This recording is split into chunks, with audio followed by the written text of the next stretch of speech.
General in charge of operations. I retired in 2008. And you look at 2008 to date, at age 60. And now I'm nearing 75. It is only appropriate for any reasonable being, even though if I had contested, I would have still won and come to Parliament. But I had to ask myself, if God has blessed me and have lived all that long, to have gone on retirement from the prison service, very healthy, strong to do my own business. I came to Parliament. I have not gotten any life-threatening ailment, even though as you age, you have certain conditions. I think that I should be grateful to God. So in 2000, in fact, in 2016, it was my wish that if I should retain the seat for the period 2017 to 2020, what I would have done was midway during that term, I would have retired and created an opportunity for a by-election to make it easier for our candidate to win. But unfortunately, we didn't come back to power. So I continued. So in 2020, I said that was my last. I prayed to God and asked God to see me through, and that will be my last. So that even at that point, the consolidation of the seat would have been more permanent for anybody coming after me from the NDC stock to win. So that was one of the reasons why I had to bow out, and also in fulfillment of my avowed aim that politics coming to Parliament is not the only way by which you can be seen to be supporting your political party. So coming out at this time to give room for the young men to also come on board was my desire. And I think God has blessed me. We have had a very successful primaries to elect our parliamentary candidate. I never supported any. There were 14 candidates who expressed their desire. But at the time of filing, only 8. I still maintained that stand. I addressed them, and I told them I was neutral. My neutrality even started from the branch elections.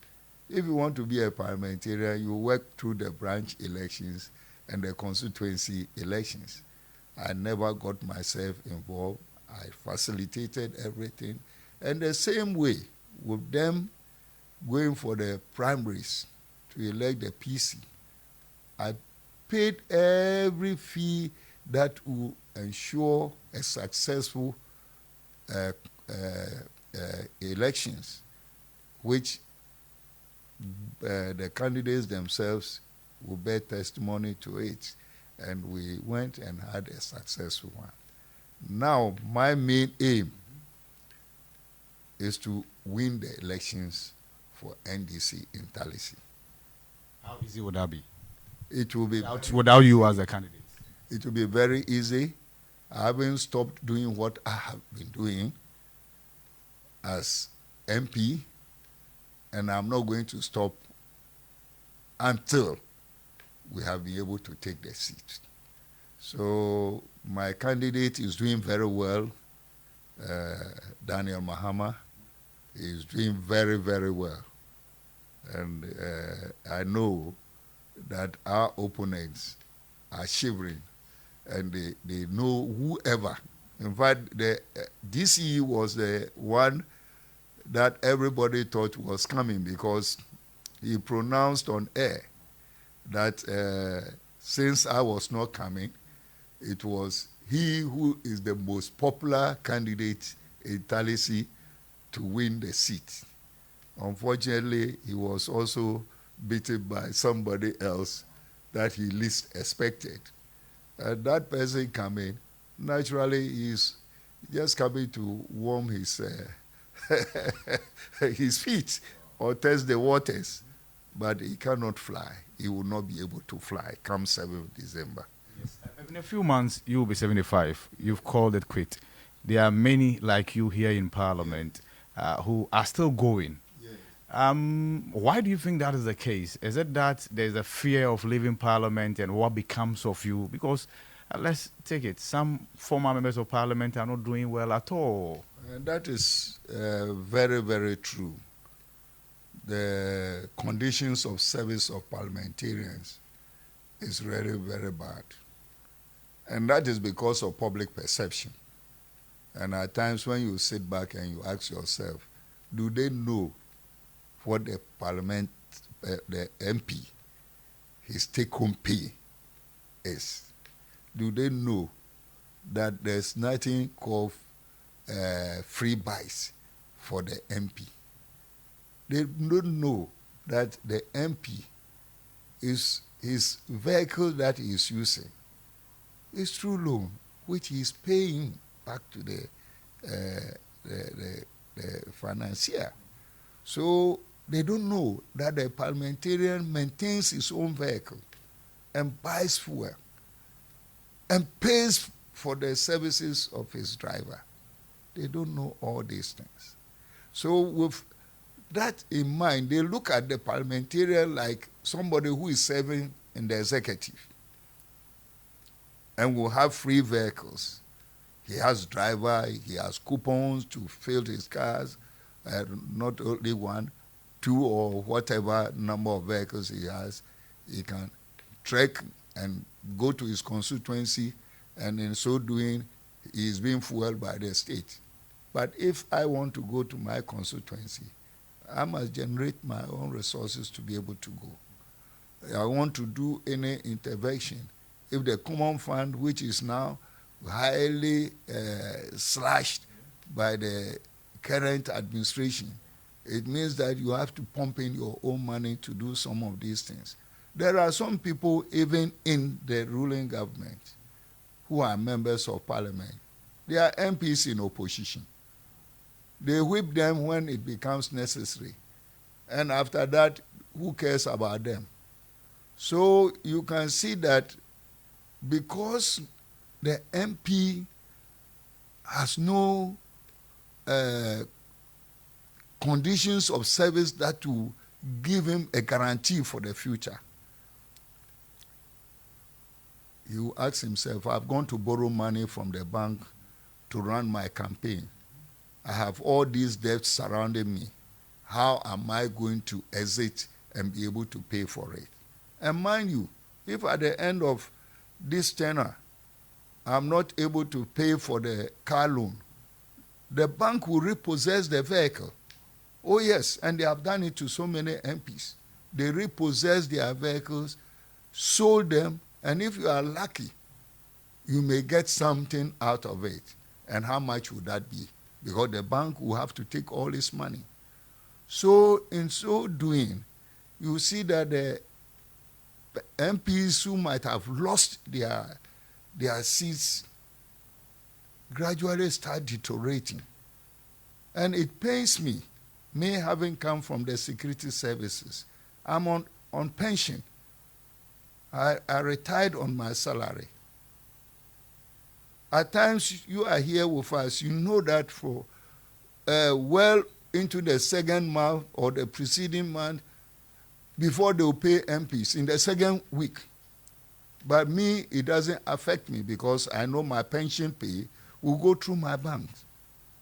But how many of us are lucky? And look at somebody who is a young man. He has just come from the university. He has not worked for some time. His sole focus is on what he earns as a member of parliament. So with all these things, people keep on trying to see whether there will be light at the end of the tunnel. The second issue is health issues. You leave Parliament, you have no guarantee for your medical bills to be paid for you. For me, I adopted a policy wise in the prison service. I never went in for medical refund. I used to pay for it. In Parliament, I pay for my medical bills. The only test is when they use the laboratory system here. But that one too, not for all tests. But if they refer me, I go to whatever laboratory services and pay for it from my own pocket. You can find out from the accounts office. I've never done that. And so I have trained myself to be able to live independently, whether in Parliament or out of Parliament. And when I was in service, I did the same thing. My driver goes to drop me at home on Friday. I say, I'll see you on Monday. Then he is surprised because the previous master he was driving will say, oh, come Saturday, take me to this place, do this ABCD. I had my own car. I'll go and buy my own fuel. So I'm used to buying fuel. Free telephone, free utilities, and so on. Very strict with abuse of these facilities. And at times, my family will compare me to other officers, how they are able to ride in official vehicles to wherever they want to go, while they are using facilities without restrictions and so on. It has helped me today. I'm able to envisage how much I should pay for my utilities. So I think that it all has to do with the poor conditions of service.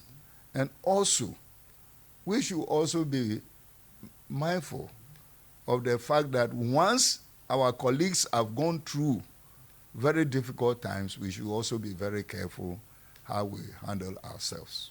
Talking about repossession of vehicles of former MPs who might not be able to service the loans, is that why the public shouldn't be surprised that an MP leaves Parliament and is no longer driving? We've heard such stories that an MP leaves Parliament, and even if he's driving, he's not driving in the same vehicle that he was driving when in office. Yeah, that is true.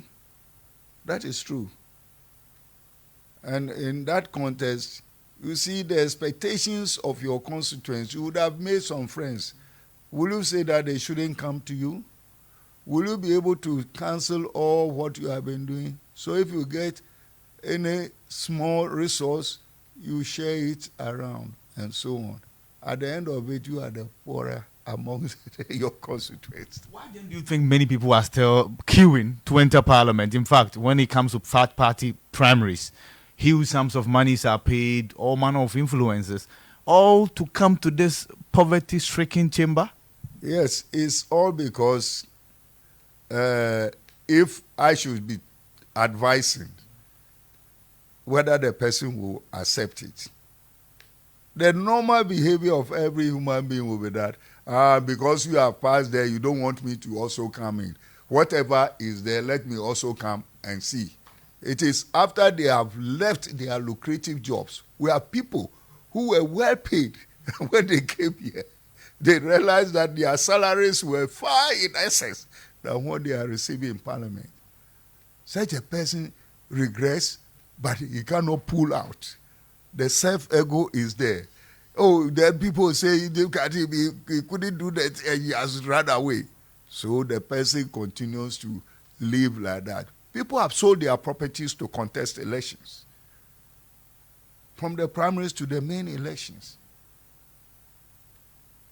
People are depending on, maybe if you are lucky, your spouse is also working and can support you, depending on their spouses. Then the whole thing that is so disheartening is this question of ex gratia. Yes. What is ex gratia? The Article 71 holders, office holders, They are not only MPs, but the problem is focused on MPs. Since the beginning of this session of Parliament, government has increased salaries. If I'm not mistaken, this will be the third term. If you put aggregate together, you add them together, the aggregate of it, maybe it should be 60 or 70%. And so workers are demanding. I heard about workers' union saying that now that petrol prices have escalated, they want cola. All these things MPs will not get. It is only when the current parliament is about winding up that they set up that committee on emoluments. That committee will not come and say that because we are not paying you, the MPs should be given the aggregate of it, which is 70% of their salaries. Where will government get that money from? So do you see that the MPs and other Article 71 office holders are all sacrificing for the good of state in terms of their salaries? So I remember I met some Supreme Court judges. They are friends, good friends. And they asked me, why wouldn't we explain to the public that it is not ex gratia, it's back pay. It's back pay. And not even adequately paid as back pay. It's paid after negotiations have been confirmed and approved by the president. So I want to appeal to the public that we are denied a salary increment. Look at the time NDC left power. How much was fuel? The cost of fuel per liter. 14 cedis for a gallon. Now more than 15 cedis for a liter. So you see that we never got salary increment, but paying for the current price of fuel. Is it not a punishment? We endure it because we are elected to come and serve the people. So what will please them is our destiny. At times they pay civil and public servants way before we receive our salaries. But we have to cope up. We come at times because of pressures coming from constituency. An MP can come to parliament and at the end of the day he has nothing. To buy fuel and go back, he has to consult his colleagues to support him with fuel to go home. So that the next day he can organize himself. And the banks that we go, they all know our problem. They know when they see us trooping into the bank, we go first to go and see the bank manager. Can we get overdraft to cushion us because we have a problem? So with all these things, I think the public should also be patient with their demands. And some too, if you make a request and the MP is able to settle you, don't be seen to be the only person in the constituency who should be coming to the MP. Maybe others too, because yours was a pressing need, they have to suspend those people and attend to you. At the time you are coming with your request, maybe the MP has got nothing. At times they look at you as if you are being difficult because you don't want to attend to their needs. And so some of these things, I have summed it up, that the MP goes through emotional stress, physical stress, financial stress.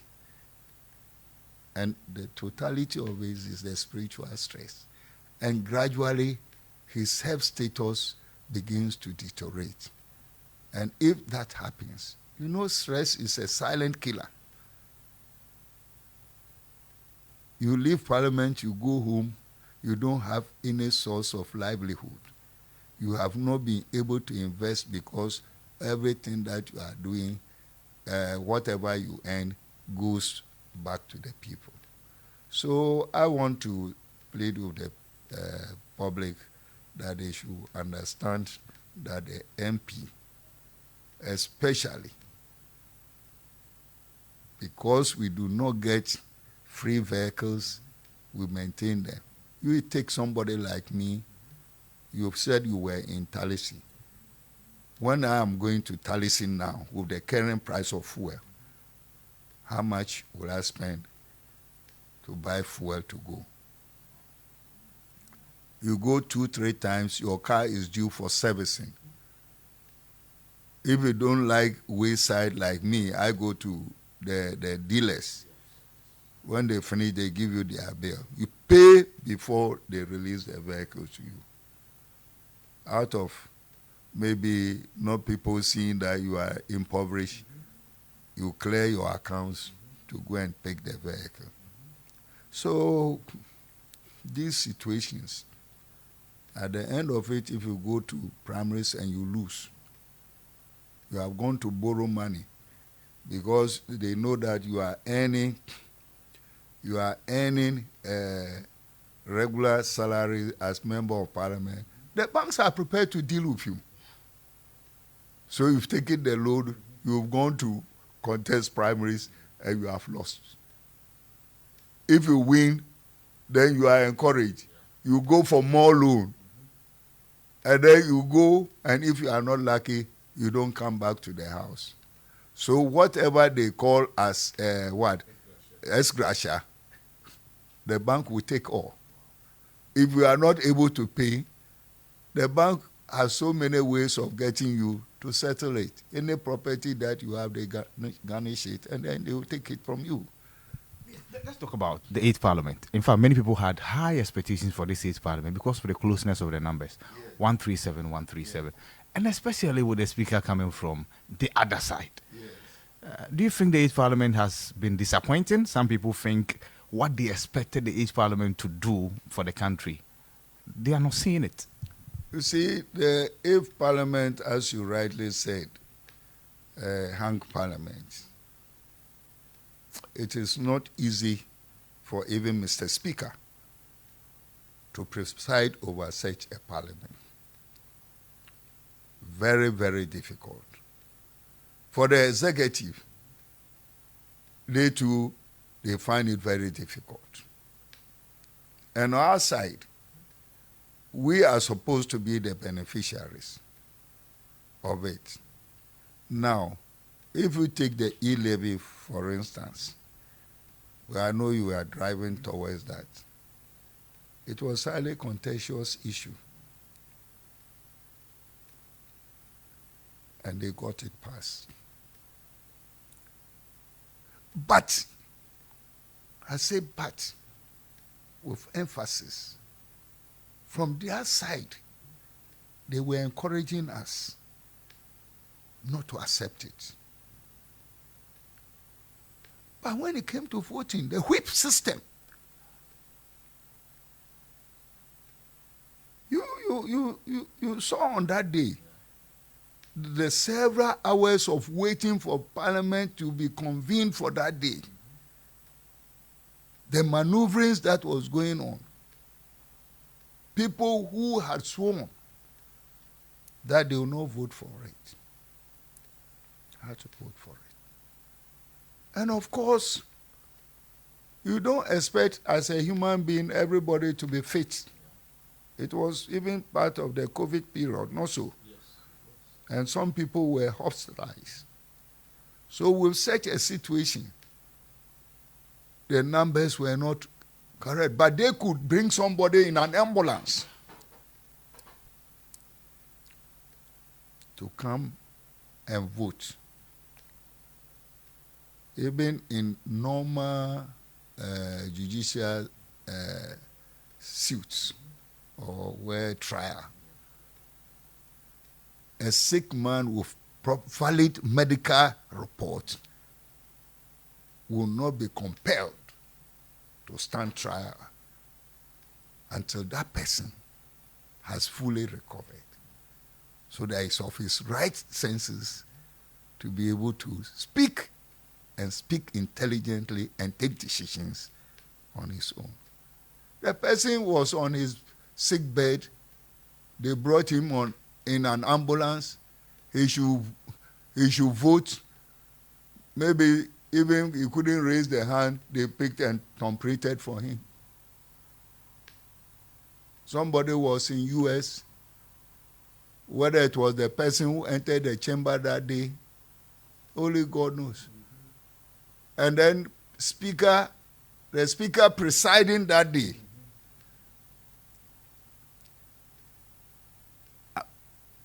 was an MP from their side. And normally they said the one who is presiding has no vote. But he managed to vote. So you could see that Parliament, which should have gotten its authority. We have 3 arms of government. We allowed the executive to dominate Parliament.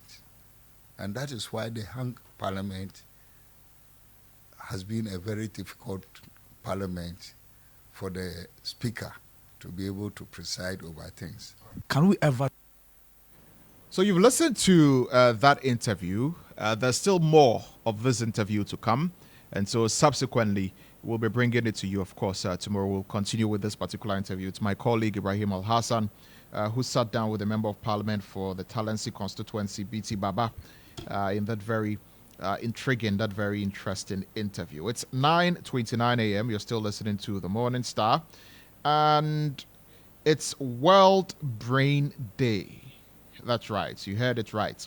World Brain Day. Celebrated on the 22nd.